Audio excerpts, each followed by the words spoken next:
Fala galera, bom dia, boa tarde, boa noite, boa madrugada. Meu nome é Sidney Martins, professor de língua portuguesa aqui do LACENEM, o maior site de videoaulas do Brasil, quiçá das Américas. Então, meu companheiro, se liga só. Hoje a gente vai estudar um assunto demasiadamente importante, que é a regência, tanto verbal quanto nominal. E é o seguinte, a gente vai aprender sim a questão da classificação gramatical, porque vai te servir para outro momento de sua vida. Agora, o mais importante, não é só saber empregar a preposição ou do verbo ou do nome. Na verdade, é entender a questão dos sentidos, porque os verbos vão ser modificados em classificações e também na utilização das preposições através dos sentidos. Então, na hora de produzir um texto, você vai saber sobre isso e vai conseguir produzir o texto adequado. Porque se você não souber, você pode estar escrevendo alguma coisa, pensando numa coisa, mas na verdade você está dizendo outra completamente diferente. Então, a gente vai estudar a regência agora e vai entender que a regência é o verbo ou o nome exigindo um termo através de uma preposição para completar um sentido. Então, se liga aqui comigo, ó. Regência é estudo de qual palavra, termo regente, pode ser o verbo ou o nome, pede qual preposição, que é o termo regido. De acordo com a classe do termo regente, podemos ter a regência verbal ou nominal. Regência verbal, um verbo exige a preposição. Então, se liga só aqui, ó. Precisamos diariamente de atenção e todos acreditavam em um futuro melhor. Nessa estrutura aqui, que é uma estrutura normalmente utilizada no dia a dia, quem precisa de alguma coisa e quem acredita em alguma coisa. Então, são utilizações corriqueiras. Agora é o seguinte, nem sempre num texto ou numa prova, o camarada vai utilizar aquele verbo que você normalmente utiliza de forma correta no seu dia a dia. Ele vai sim em cima da ferida. Ele vai naquele verbo que você utiliza, mas que utiliza de forma equivocada. E por isso eu preparei uma listinha aqui com os principais verbos que nós utilizamos em provas e no próprio dia a dia, mas às vezes de forma equivocada, tranquilo? Então vamos lá, ó. Agora, a regência nominal, um nome que a gente pode ter como substantivo, adjetivo ou advérbio, vai exigir uma preposição. Exemplos aqui, ó. Tenho medo de fantasma, porque tem medo, ó, medo de alguma coisa. Mantenha sua fé em Deus. Quem tem fé em alguém. O homem era fiel à sua esposa, porque se é fiel a alguém. Agiram contrariamente às ordens, porque se é contrariamente, é contrário a alguma coisa. Apesar da chuva, a festa foi boa, apesar de. Então aqui a gente tem uma locução e por aí vai. Meu companheiro, vamos começar a nossa brincadeira. Olha só. A gente aqui vai trabalhar uma regência nominal, para você entender como é que funciona. Por que eu estou fazendo isso? Olha só, na aula de transitividade, que a gente aprendeu o sistema SVC, eu mostrei ali para vocês o que é um verbo transitivo, direto e indireto, e transitivo direto e direto e indireto. Mostrei a questão do verbo intransitivo e do verbo de ligação. Aquilo dali era a classificação. E hoje, daqui a pouco, a gente vai entrar na seara da regência propriamente dita. Como é que funciona o verbo assistir? Como é que funciona o verbo aspirar? Como é que funciona o verbo agradar? A gente vai entender. Agora é o seguinte, para a regência nominal, além da listinha das preposições exigidas pelos nomes, tem a questão da classificação sintática. Porque, por incrível que pareça, quando a gente trabalha a regência verbal, é um perigo para o aluno, porque no dia a dia ele utiliza de forma equivocada. Então, por isso que ele tem que estar muito atento à regência verbal e praticar bastante. Agora, a regência nominal, a gente utiliza mais ou menos de forma correta no dia a dia. E aí, as bancas, os avaliadores, os professores acabam tentando nos derrubar com uma classificação sintática. E a gente precisa entender como é que funciona isso, porque a gente precisa entender como um todo para poder interpretar com facilidade. Tranquilo? Então, olha só os exemplos que eu coloquei aqui. Agora, vamos entender como é que isso vai funcionar na íntegra. Vamos lá, ó. A gente acabou de ver que a regência nominal, ela é trabalhada com um nome, que é o substantivo, o adjetivo e o advérbio. Então, basicamente, aqui, a gente está falando de uma diferença entre complemento nominal e adjunto adnominal. Qual é a diferença no conceito de um para o outro? Quando é um complemento nominal, é porque aquele nome não possui sentido completo. Então, ele vai exigir um complemento para que ele fique com o sentido completo. Então, é por isso que todo complemento nominal tem sempre o quê? A preposição. Então, complemento nominal é regência nominal propriamente dita. Agora, o adjunto adnominal, como diz o termo, adjunto, ele é um termo que acompanha um nome. É um termo que está ali, ó, em seu redor, apenas em sua periferia. É um termo satélite. Agora, pode ser que tenha uma preposição? Pode, mas não foi exigida pelo nome. Então, se eu tenho aqui um complemento nominal versus um adjunto adnominal, complemento do nome e adjunto do nome são dois termos que só podem estar ligados a nomes e não a verbos. E quando a gente fala em nome na língua portuguesa, a gente fala do adjetivo, do advérbio e do substantivo. Só que aqui a gente já vai ter um problema, que a gente fala do substantivo concreto e do substantivo abstrato. E eu tenho de entender muito bem a diferença de substantivo concreto para abstrato. Vou botar aqui duas vezes, porque nós teremos duas situações. E eu te pergunto, você que está em casa, fada é substantivo concreto ou é abstrato? Gnomo é substantivo concreto ou é abstrato? Deus é substantivo concreto ou é abstrato? A sininho do Peter Pan é substantivo concreto ou é abstrato?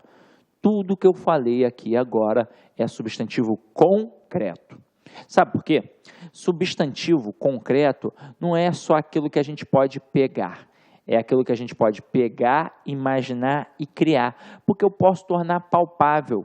Eu posso ou não posso colocar uma fada no desenho? Tornei palpável.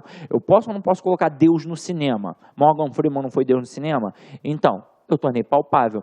Até mesmo porque para ser um substantivo abstrato, só em duas situações. Ou é um sentimento, ódio, amor, paixão, medo, ou é um substantivo com força de verbo. Como assim, Sidney, com força de verbo? Eu digo o seguinte, eu digo que a filmagem da cena ficou perfeita. A palavra filmagem, ela não é um verbo, mas ela tem força de verbo. É ou não é o ato de filmar? Então, se tem força de verbo, é um substantivo abstrato. Tranquilo? Então, vem aqui comigo e vamos entender como é que funciona.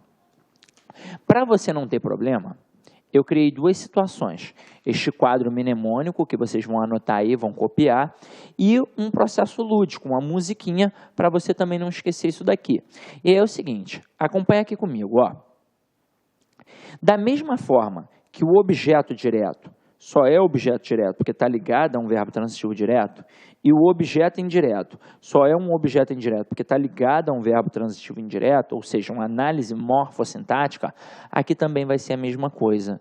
Só que agora, os termos que eu vou analisar não estão ligados a verbos, então não vão ser objetos, eles estão ligados a nomes. E se estão ligados a nomes, ou vai ser complemento nominal, ou vai ser adjunto adnominal. Então, por exemplo, eu estou avaliando um camarada que está aqui. E eu percebi que ele está ligado gramaticalmente a um adjetivo. Ele sempre será um complemento nominal. Sempre. Agora, estou avaliando um camarada que está aqui. E percebi que ele está ligado a um advérbio. Ele sempre será um complemento nominal também. Agora, estou avaliando um camarada que está aqui e percebi que ele está ligado a um substantivo concreto. Ele sempre será um adjunto adnominal. Então, até agora, nós não tivemos o menor problema. Foi mera análise morfossintática. Queria classificar um termo sintaticamente e olhei a quem ele estava ligado gramaticalmente e consegui fazer a análise. Agora é que o bicho vai pegar. Porque quando eu estou avaliando um camarada que está aqui e eu percebo que ele está ligado a um substantivo abstrato, eu posso ter duas análises. Ele pode ser um adjunto adnominal ou um complemento nominal.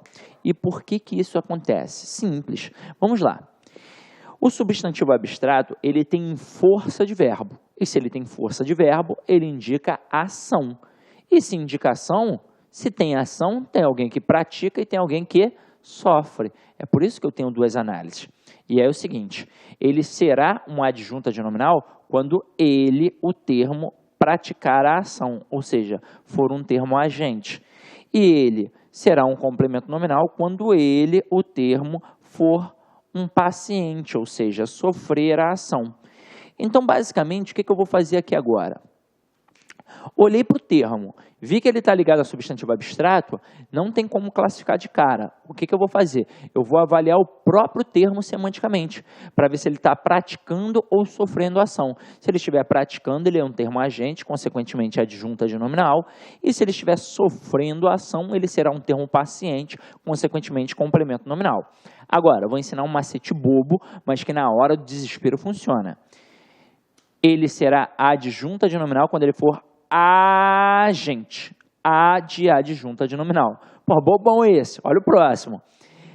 A palavra paciente tem o C e o N de complemento nominal. Pode parecer idiota, mas na hora do desespero funciona pra caramba. E aí é o seguinte, antes de realizarmos as questões para a gente poder massificar o conteúdo, vou te mostrar um outro momento também. Um momento mais lúdico. Qual é o seguinte, tem gente que aprende só pelos quadrinhos, tem gente que aprende pela musiquinha e tem gente que, na verdade, não gosta nem de quadrinho nem de musiquinha. Gosta, sei lá, só de ler o conceito. Mas aqui, como a gente trabalha com o Brasil todo, temos de tentar atingir as massas. E, como eu sei que isso é difícil, às vezes, para o aluno poder entender, e é difícil mesmo. Ah, professor, eu nunca aprendi isso realmente. Não se sinta um idiota, porque até alunos de faculdade de letras saem da faculdade sem saber isso. Professor de língua portuguesa sai da faculdade sem saber isso, porque lá eles não ensinam direito. E aí é o seguinte, com essa musiquinha, com certeza você nunca mais vai errar. Ah, professor, mas a musiquinha é grande. Meu parceiro, você gravou Faroeste Caboclo, não vai gravar isso daqui? Sem contar que essa daqui, ó, tem toda uma animação, porque ela tem coreografia. É diferente da musiquinha da preposição. Essa daqui tem coreografia. E aí o que você vai fazer? Você vai anotar e eu vou cantar aí para você. Aliás, você não precisa anotar, né? Já está no teu material. Como é que é o ritmo? É no ritmo da música do padre Marcelo Rossi. Mas não é nenhuma heresia não, tá? É porque eu fui coroinha, aí eu fiz uma homenagem. Então, ó, no ritmo da música do padre Marcelo. Se liga só, ó. E deixa eu ensinar como é que é a coreografia, tá? Já que você tem aí, eu posso até ficar na frente. É um pra lá e um pra cá. E vocês vão perceber que eu tenho toda uma malemolência. Então é assim, ó. Do advérbio ou adjetivo, eu respondo na moral. O complemento é nominal. Louvemos ao Senhor. Braço direito. Se for concreto, substantivo, eu respondo sem pensar. Quem acompanha é o A. Louvemos ao Senhor. Braço direito, braço esquerdo. Se o substantivo for abstrato e pelo D estiver ligado. Ai, tem dúvida. Fiquei bolado. Louvemos ao Senhor. Braço direito, braço esquerdo, perna direita. O adjunto, praticação. E por isso é o agente. E o CN é o paciente. Louvemos ao Senhor. Braço direito, braço esquerdo, perna esquerda e balança a cabeça. Sidney, isso foi muito ridículo. Gente, eu sei. Mas é porque não tem plateia. Com plateia seria sensacional, tu não tem noção. Agora, vamos praticar e ver como é que funciona exatamente na íntegra. Se liga só, vocês estão vendo que esses termos destacados aqui em vermelho, todos eles possuem preposições. Agora, não é o fato de ter uma preposição que vai qualificá-lo como objeto indireto. Até mesmo porque todos os termos aqui, na verdade, estão ligados a nomes. Ou vai ser complemento nominal, ou adjunta de nominal. E agora a gente vai entender como é que isso funciona. Então, olha a primeira frase. Sou favorável a vocês. O termo a vocês está ligado à palavra favorável. E qual é a classe gramatical da palavra favorável? É um adjetivo. Ah, sim, eu tive dificuldade de enxergar que era um adjetivo. Sabe por quê? Porque você olhou para o termo isoladamente. Quando você tiver essa dificuldade, tenta olhar a frase como um todo, para você poder perceber o contexto. Olha o que a gente tem aqui, ó. Sou favorável. Sou é um verbo de ligação. Então, é óbvio que aqui eu tenho um adjetivo. E se o termo está ligado a um adjetivo, ele sempre será o quê? Um complemento nominal. E observa como isso daqui é regência nominal propriamente dita. Tem como eu dizer, sou favorável vocês? Tem como eu tirar a preposição? Não, porque aquela preposição ali foi exigida pelo nome. Tem uma questão de transitividade, está exigindo um complemento. Quem é favorável a alguém. Isso é regência nominal. Agora, olha a próxima frase. Falou favoravelmente a vocês. O a vocês está ligado à palavra favoravelmente. E aqui ficou mais fácil. Qual é a classe gramatical da palavra favoravelmente? Ó, se favorável é adjetivo e eu acrescentei um mente, passou a ser um advérbio de quê? De modo. Então, aqui eu tenho um advérbio. Se o a você está ligado a um advérbio, ele também só pode ser o quê? Um complemento nominal, ou seja, completa o sentido do nome. Agora, olha a próxima frase. A casa do Sidney em Rocha Miranda, o melhor bairro do Rio de Janeiro. Aí você se liga. Do Sidney está ligado à casa. Qual é a classe gramatical da palavra casa? Aí é mole. Com certeza não é nem adjetivo nem advérbio. Com certeza é um substantivo. E aí eu te pergunto, concreto ou abstrato? Ah, sim, é óbvio que é concreto. Show de bola. Então aqui eu tenho um substantivo concreto. Todo termo ligado a substantivo concreto é sempre adjunto adnominal. Outro macete, outro bizu que os professores nos ensinam. O adjunto adnominal, ele indica posse. Então aqui, ó, a casa é de quem? É do Sidney. Então por isso também é um adjunto adnominal. E olha um bizu final em relação a isso. Tá vendo este a? Gramaticalmente é um artigo. E o artigo serve para quê? Para acompanhar o substantivo, ou seja, para acompanhar o nome. Então, a classe gramatical artigo, sintaticamente, sempre será um adjunto adnominal. Então, pode botar aqui, ó, o artigo é adjunto adnominal, em qualquer local da sentença. Tranquilo? Vamos para a próxima frase. A construção do prédio terminou. Do prédio, aqui está ligado a palavra construção. Qual é a classe gramatical da palavra construção? A gente já sabe que aqui não é nem adjetivo nem advérbio, aqui só pode ser um substantivo. Aí eu te pergunto, concreto ou abstrato? Ah, sim, não sei. Aqui eu te digo, é substantivo abstrato. Sabe por quê? A construção do prédio terminou. Se terminou, estava acontecendo alguma ação ali. E se estava acontecendo alguma ação e terminou, é porque construção aqui tem força de verbo, ou seja, indica ação. É o ato de construir. Ah, sim, mas eu pensei que fosse concreto lá o prédio. Não, olha só, eu não falei que o prédio terminou. Eu disse que a construção do prédio terminou, ou seja, a obra lá, os pedreiros, eles pararam. Então, tinha uma ação sendo realizada ali. E essa ação ela foi extinta. Então, se indicava ação, se é o ato de construir, só pode ser substantivo abstrato. E agora é o seguinte, se está ligado a um substantivo abstrato, tem como eu classificar de cara? Não. O que eu vou fazer agora? Eu vou avaliar o próprio termo que está destacado aqui, para ver se ele pratica ou se ele sofre a ação. E aí diz para mim, o prédio, ele construiu ou foi construído? Ele foi construído, então ele sofreu ação, ele é um termo paciente, consequentemente ele é um complemento nominal. Olha a próxima frase. A construção do engenheiro terminou. Aqui o mesmo contexto. Está ligado à construção. Nesse contexto, se terminou algum tipo de ação, é um substantivo abstrato. Só que agora, um engenheiro, ele não sofre a ação, ele pratica a ação, porque ele não foi construído, ele construiu. Se ele praticou a ação, ele é um termo agente, se é agente, é adjunto adnominal. Então aqui, ó, eu tenho adjunto adnominal. Tá tranquilo? Olha a próxima frase. A construção de milho pegou fogo. Aí, ó, de milho está ligado à palavra plantação. Eu falei construção? Não. A plantação de milho pegou fogo. E aí se liga. Normalmente, quando o aluno vem aqui, ele às vezes acaba dando um mole. E sabe por quê? Porque normalmente, quando ele visualiza um substantivo terminado em são, a tendência é pensar que é um substantivo abstrato, porque está indicando ação. Só que é o seguinte, na língua portuguesa tudo depende de contexto. Então, se eu tivesse, ó, trabalhado a última frase, vamos imaginar o seguinte, vamos realizar isso aqui de duas formas. Duas formas. Uma é elevando significantemente, ou seja, quando você estiver afiadíssimo na língua portuguesa, você vai olhar para a frase e automaticamente vai interpretá-la e vai entender. A outra é um macetinho que eu vou ensinar para poder facilitar a vida. E é o seguinte, imagina você que está em casa, imagina que você seja um agricultor.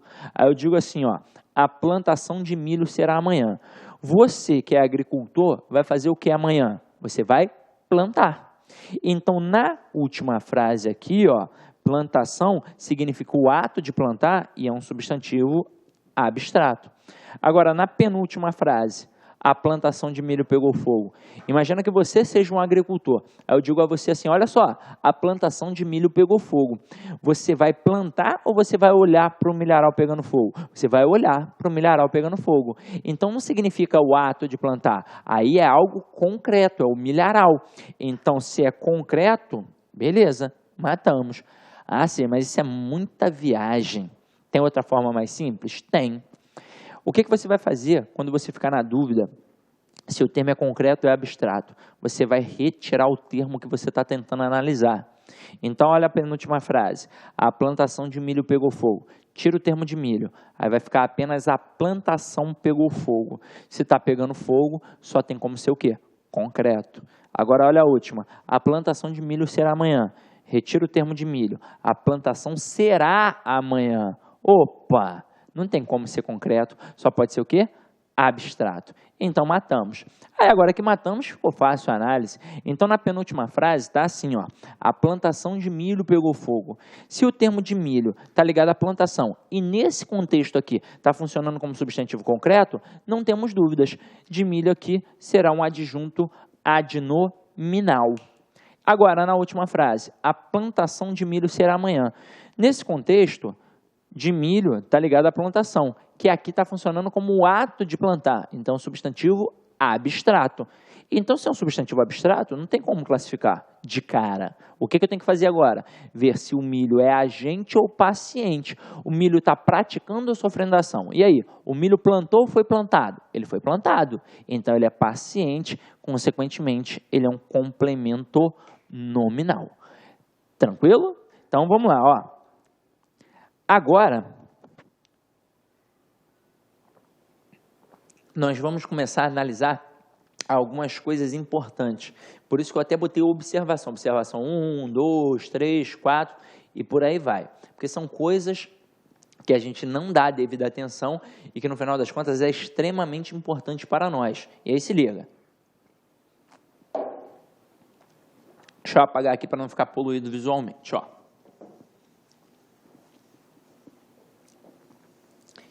Primeira coisa é entender que ao trabalhar a preposição, a pessoa não lembra da preposição não, olha para a aula anterior, só pegar ante, até, após, com, contra, de, desde, entre, para, perperante, por, sem, sobre, trás, lembra. A gente pode ter a relação da contração e a relação da combinação. Qual é a diferença entre elas?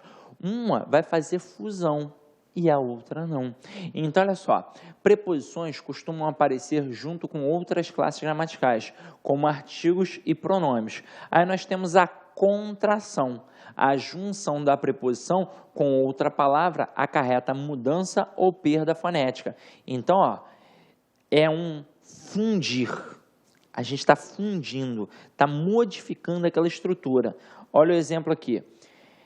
Quando eu coloco confio no rapaz, eu, na verdade, confio em alguém.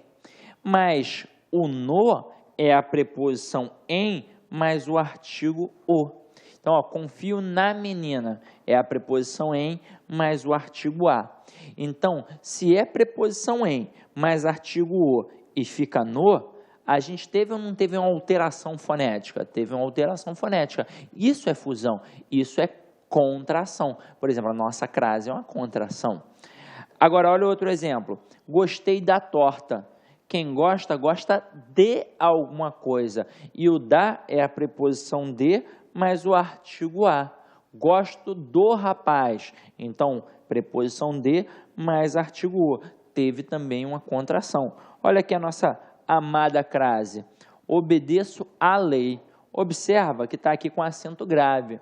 Por quê? Porque quem obedece, obedece a alguém. Então, o termo anterior está exigindo a preposição a e o posterior, admitindo o artigo a. Foi exatamente o que aconteceu aqui em todas as estruturas. Olha o termo regente e termo regido. Verbo confiar, quem confia, confia em. Verbo gostar, quem gosta, gosta de.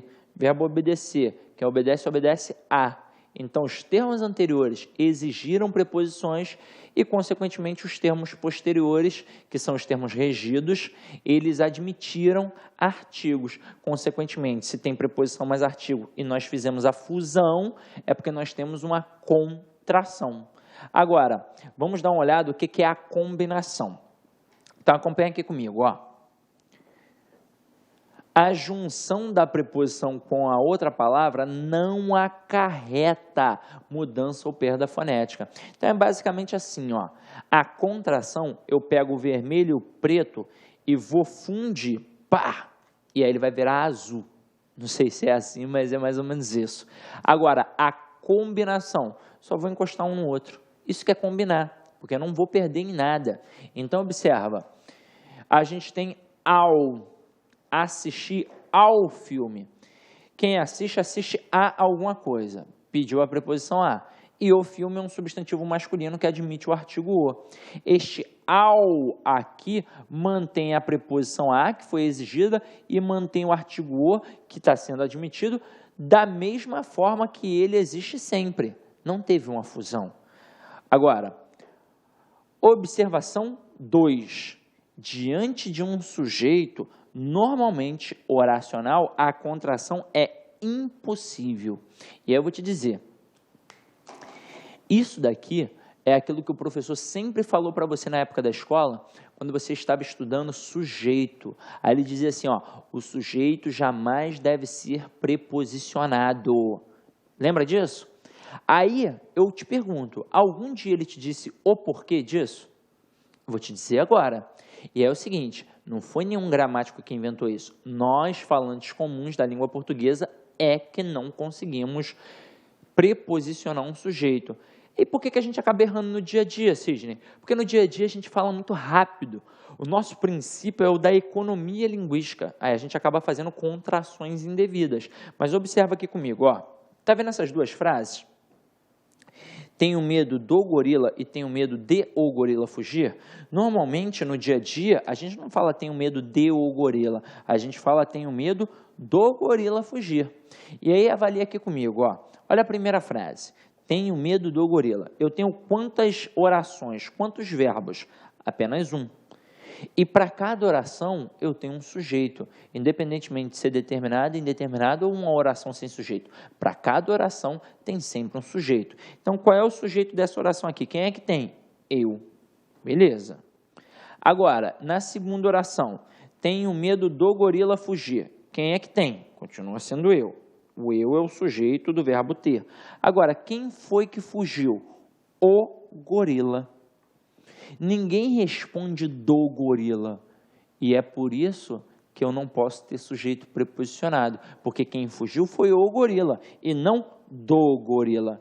E é por isso que a frase, tenho medo do gorila fugir, está errada. Está errada. O correto é, tenho medo de o gorila fugir. Tranquilo? Belezinha? Entenderam isso? Então, vamos lá, ó. Vamos praticar agora a regência nominal.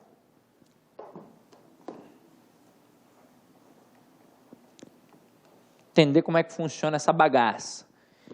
Alguns nomes admitem dupla regência nominal, isto é, duas ou mais preposições como certas, embora alguns aceitem apenas uma opção.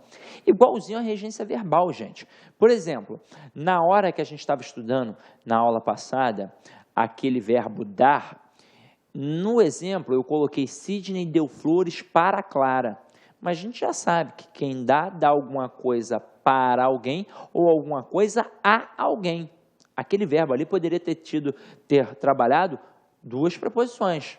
Agora, a gente tem nome que trabalha também duas preposições, mas ora vai mudar o sentido, ora não. E aí, acompanha aqui comigo, ó.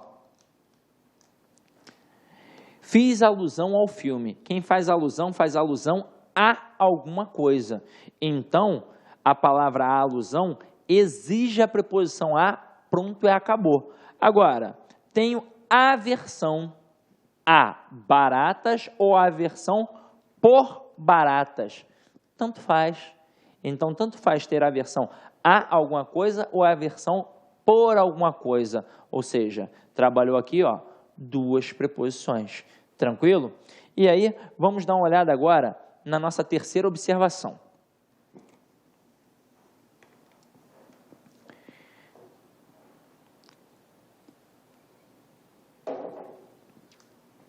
Nem sempre um verbo e seu nome derivado têm a mesma regência.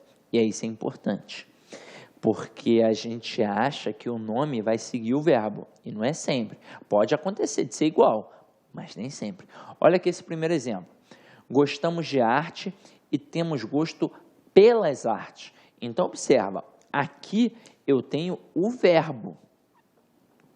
Aqui eu tenho o nome.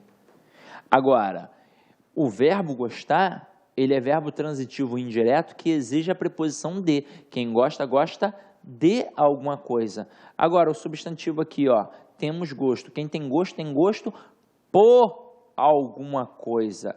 Então, por isso que eu tenho gosto pelas artes.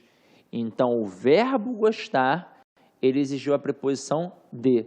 E o seu substantivo derivado, ele exigiu a preposição por, porque pelas é a preposição por mais o artigo as, ou seja, estamos diante de uma contração. Agora, olha o próximo exemplo. Necessitamos de amor. Quem necessita, necessita de alguma coisa. É o verbo necessitar, exigindo a preposição de. Agora, olha aqui. Temos necessidade de amor. O substantivo necessidade também pediu a preposição de. Agora é o seguinte, Sidney, eu tenho que gravar tudo isso? Vamos lá, na verdade, a gente só adquire este tipo de conhecimento praticando. Quanto mais você lê, quanto mais você pratica, melhor. É por isso que todo professor de língua portuguesa sempre aconselha ao aluno a fazer o quê para poder escrever bem? Leia bastante, porque quanto mais você lê, é claro, bons textos, não adianta ficar lendo no WhatsApp, não adianta ficar lendo no Facebook, tem que ser bons textos. Quanto mais você lê, mais você compreende a língua, mais você escreve melhor. Tranquilo? Então, vamos lá, dá uma olhadinha no quadrinho aqui que eu preparei para vocês, ó. Regências nominais comuns que nós utilizamos aí nos textos, nas provas, no nosso dia a dia. Olha aqui, ó. Acessível. Se é acessível a alguma coisa. Acostumado. É acostumado a alguma coisa ou acostumado com alguma coisa. Alheio. É alheio a alguma coisa. Alusão. Alusão a alguma coisa. Atenção. Atenção a alguma atenção, a alguma coisa ou atenção para alguma coisa. Benéfico também, ó. Benéfico a alguma coisa ou benéfico para alguma coisa. Cuidadoso, cuidadoso com alguém, cuidadoso com alguma coisa. Estranho, estranho a alguma coisa, estranho a alguém. Favorável, favorável a alguém ou a alguma coisa, tanto faz. Fiel, quem é fiel a alguém. Grato, quem é grato a alguém. Hábil, quem é hábil, é hábil em alguma coisa. Junto, se é junto a ou então é junto de. Leal, quem é leal a alguém. Natural, é natural de. Sou natural do Ceará, sou natural do Rio de Janeiro, sou natural de Mato Grosso. É assim que funciona. Necessário, se é necessário a alguma coisa. Necessidade, a gente já viu. Se é necessidade de alguma coisa. Nocivo, se é nocivo a alguma coisa. Ó, o fumo é nocivo à saúde. Se é prejudicial, também. É prejudicial a alguma coisa. Se é próprio de ou é próprio para. Se é próximo a ou então é próximo de. É próximo à rua tal, é próximo da rua tal. Tanto faz. Agora aqui, respeito a o respeito por. Tenho respeito a meus pais, tenho respeito por meus pais. Se é sensível a alguma coisa. Ah, eu sou sensível ao fogo. Sou sensível, sei lá, a esse creme. E simpatia? Se tem simpatia por alguém. Então, gente, aqui tem uma listinha bacana que você pode sempre estar aí antenado. É claro, tem outras listas maiores, mas essa daqui é uma que já vai te auxiliar e bastante, tranquilo? Agora, olha a próxima aí, ó.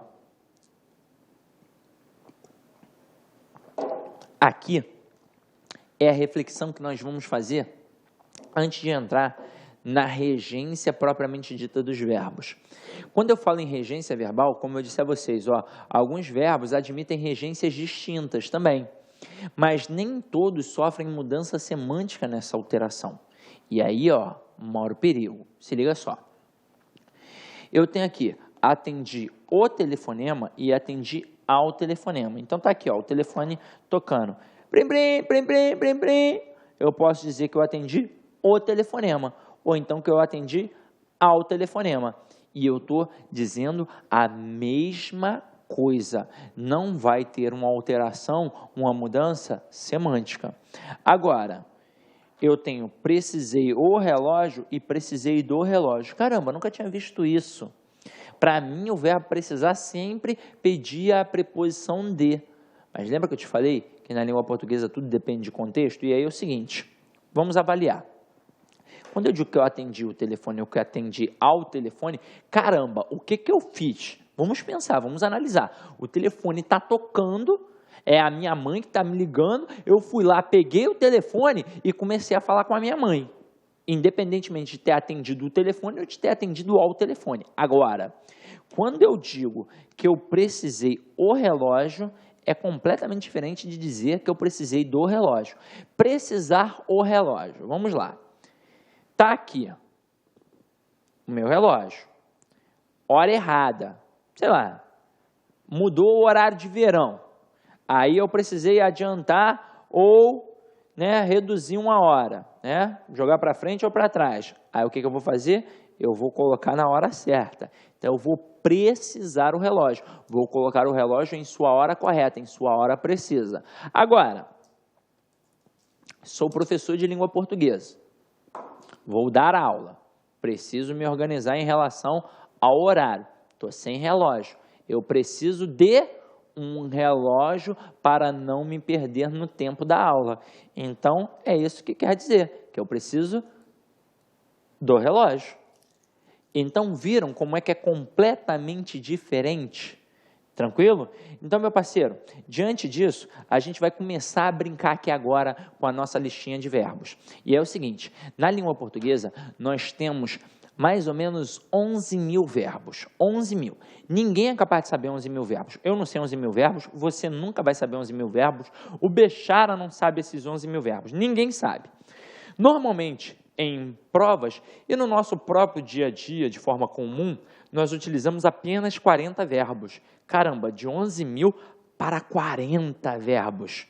E, para ser sincero, você, eu e a maioria das pessoas, quando vai produzir um texto, acaba reduzindo esses 40 verbos para mais ou menos uns 15, 17, 18, 20 verbos. E aí o que eu fiz? Eu peguei os verbos que provocam dúvidas. Não aqueles verbos que são comuns, que a gente sempre acerta. O verbo ver. Caramba, verbo ver, quem vê, vê alguma coisa. Então, não preciso analisar o verbo ver, porque você já sabe qual é a forma correta. Agora, outros verbos nós precisamos analisar. E o primeiro deles, a gente vai analisar, ó, e é o verbo agradar. Só que aí é o seguinte, meu parceiro, como o nosso bloquinho de tempo geralmente gira de 40 em 40 minutos, para você ter tempo de visualizar a aula e fazer alguma outra coisa, caso seja necessário, nós vamos para a aula aqui. Você vai beber uma água, tomar um café, comer um biscoito rapidinho e vai voltar. Então, olha só, não perde tempo não, não vá fazer outra coisa não. Continua, passa para o próximo bloco, tranquilo? Até daqui a pouco. Clique like.